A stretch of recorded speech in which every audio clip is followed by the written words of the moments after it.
திணை வச்சு உளுந்து வச்சு வடை தட்ட போகிறோம். அதை எப்படி தட்டுவோம்னு பார்க்கலாம். காயும் காட்டிக்கணும். சரி வரியா?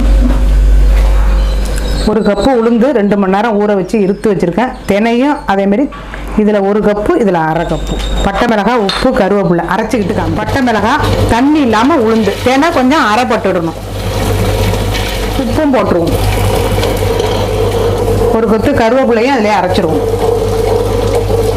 வெங்காயம், பச்சை மிளகாய், இஞ்சி இதில் அப்படியே அள்ளிட்டு வந்துடுவோம். அரைச்ச மாவை எடுத்துகிட்டு வந்துட்டோம். இதை பிசைஞ்சு தட்டிடுவோம். எண்ணெய் சூடு வந்துட்டு வடையை தட்டி போட்டுருவோம்.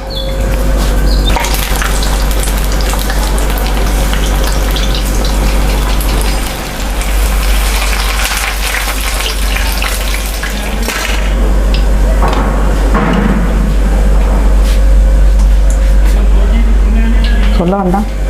கொஞ்சம் வடை, கொஞ்சம் பகோடா. அப்படியே பகோடா மாதிரி கிள்ளி போட்டாச்சு.